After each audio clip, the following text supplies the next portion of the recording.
Hoy vamos a estudiar la última parte del Salmo 3. Recordemos que este es un salmo escrito por el rey David y que lo hizo después de haber vivido una de las situaciones más difíciles de su vida. Había sido traicionado por su hijo Absalón, su primogénito, quien le había arrebatado con malas artes el reino. Había sido abandonado por sus amigos, muchos de los cuales habían luchado por años a su lado y en otro tiempo habrían dado la vida por él. Y el corazón del pueblo, al que el rey David había amado, lo había dejado y había yéndose detrás de Absalón. Esta situación lo llevó a vivir un tiempo de crisis y esta crisis lo llevó a profundizar su búsqueda de Dios.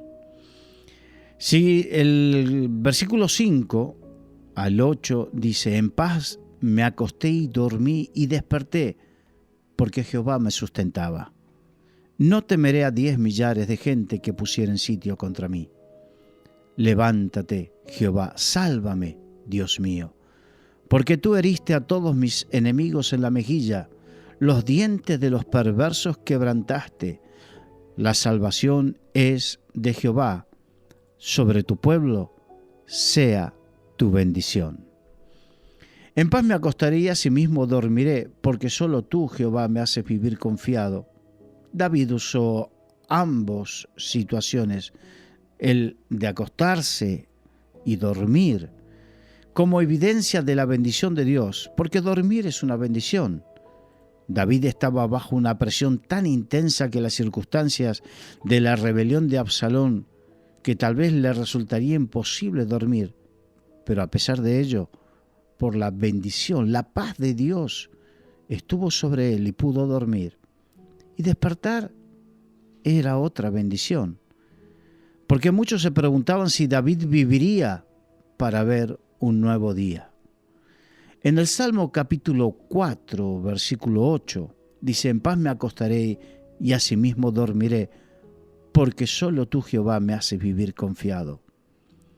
Dios nos sostiene mientras dormimos, pero nosotros lo damos por sentado. Pensamos que es algo normal y habitual, pero en sí son muchas las personas que sufren de insomnio por causa de su conciencia que les acusa por sus pecados o por los problemas que le abruman. Aquí el rey David, como hemos visto en el programa anterior, en el estudio de la segunda parte de este salmo, que le recordaban cómo lo hizo Simei con toda la maldad de su corazón, acusándole de haber sido sanguinario con la casa de Saúl, cuando en verdad fue el mismo Dios quien desechó a Saúl y a su casa. Vemos cómo David fue acusado injustamente de circunstancias que él no había generado ni tenía la culpa. Sin embargo, esa situación había sido utilizada por sus enemigos para condenarle. Pero cuando estamos en paz con Dios, porque Él en su gracia nos ha perdonado, disfrutaremos por gracia el poder dormir y descansar.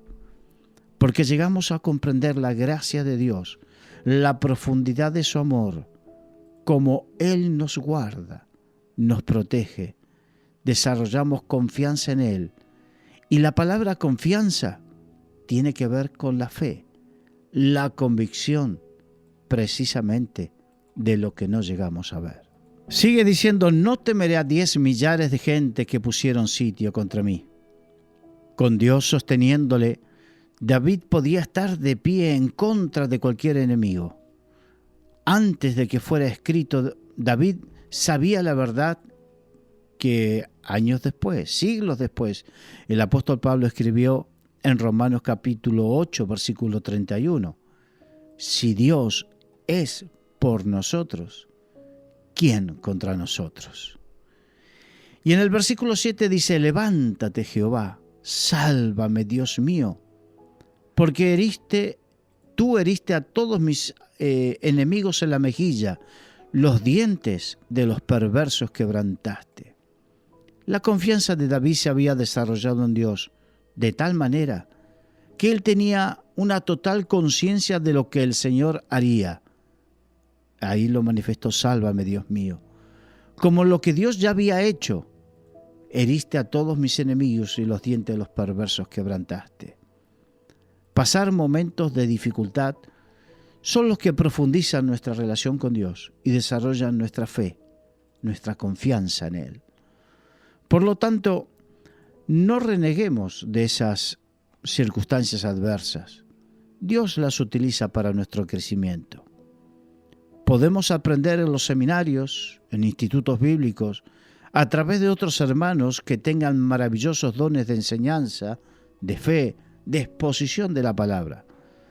Pero en verdad, nada se equipara a la experiencia personal de aquel que, como David, le toca vivir este tipo de situaciones y ver, percibir, sentir cómo Dios le salva, le sustenta y le guía. Es muy diferente el conocimiento teórico que el haber pasado por el valle de sombra de muerte. Sigue diciendo: levántate, Jehová. Esto recordaba las palabras de Números 10:35, que dice que cuando el arca se movía, Moisés decía: levántate, oh Jehová, y sean dispersados tus enemigos y huyan de tu presencia los que te aborrecen. Moisés usó esta frase cuando los hijos de Israel levantaron el campamento en el desierto. Era una frase militar que pedía a Dios que saliera para defender a Israel y llevarlo a la victoria. Como escribió el apóstol Pablo en 2 Corintios 2:14. Mas a Dios gracias, el cual nos lleva siempre en triunfo en Cristo Jesús. El rey David sigue escribiendo en el Salmo 3, ya casi sobre el final, dice: los dientes de los perversos quebrantaste. Esta metáfora también fue utilizada en el Salmo 58, versículo 6, cuando dice: oh Dios, quiebra sus dientes en sus bocas, quiebra, oh Jehová, la muela de los leoncillos. Esto habla del total dominio y la derrota del enemigo. David buscaba protección en este salmo, pero más que protección, él buscaba la victoria. No era suficiente que David sobreviviera a la amenaza sobre el reino. Tenía que salir victorioso de esa amenaza, y lo haría con la bendición de Dios. Continúa con: la salvación es de Jehová. David entendía que la salvación dependía absolutamente de Dios. Aunque él era un guerrero consumado, curtido en 1000 batallas, acostumbrado a la lealtad de sus soldados, quienes estaban dispuestos a dar su vida por él.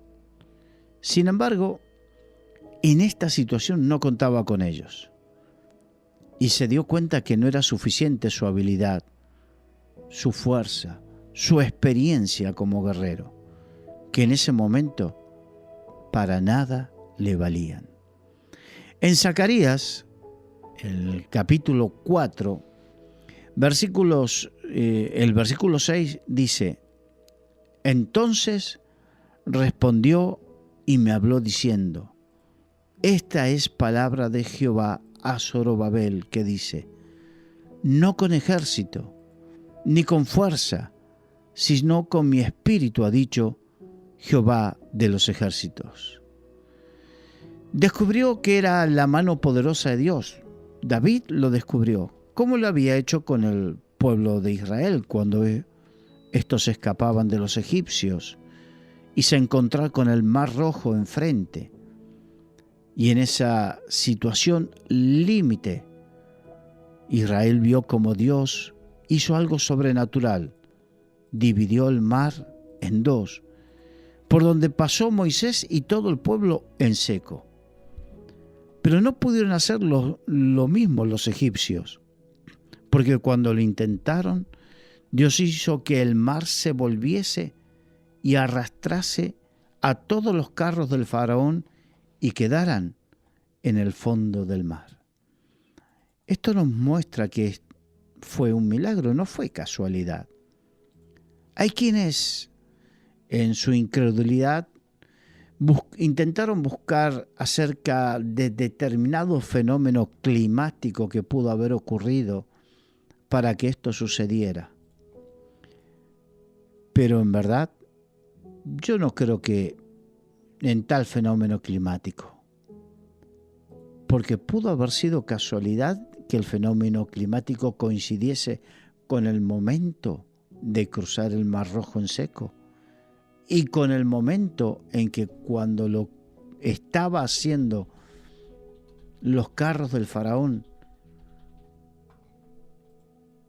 para que volviese el mar y se atascase las ruedas de los carros y fuesen arrastrados, sería mucha casualidad. Y el Salmo termina diciendo: sobre tu pueblo sea tu bendición. Y esto mostró el corazón de David en este momento de calamidad personal. No solo estaba preocupado por la mano de Dios sobre sí mismo, sino que sobre todo el pueblo de Dios. No oraba por la preservación y la victoria en el juicio con Absalón solo por su propio bien, sino porque era lo mejor para la nación. Él no quería salvar su vida y salvar su reino, salvar su estatus, salvar su buen nombre. No quería salvarse él. Él quería salvar al pueblo. Tenía un corazón limpio a pesar de todo. Es difícil en estas circunstancias pensar más allá de la solución de nuestros problemas. Pero ahí es donde es probado nuestro corazón. ¿Qué sucede cuando vivimos momentos difíciles? ¿Qué nos sucede con aquellos que nos abandonan y nos traicionan? Porque esta historia de David, quien más, quien menos, en algún momento seguramente la hemos vivido. Y si sirves al Señor, ten por cierto que la vivirás. Ten por cierto que vivirás incomprensiones, traiciones, olvidos, abandonos. Pero ¿cuál es nuestra actitud y cuál es nuestra oración? ¿Pensamos en que Dios nos saque a victoria? ¿Pensamos en que Dios nos rescate? ¿Pensamos solamente en nosotros? ¿O pensamos como pensó David? Sea sobre tu pueblo, ese pueblo que lo había traicionado, ese pueblo que lo había abandonado, ese pueblo que se había ido detrás del traidor Absalón y había abandonado a David. Sin embargo, David seguía orando a Dios por ese pueblo. Cuando te traicionan, cuando se olvidan de ti, cuando te abandonan, ¿puedes seguir orando por ellos? ¿Puedes seguir clamando a Dios por la bendición de ellos? ¿O solamente piensas en ti?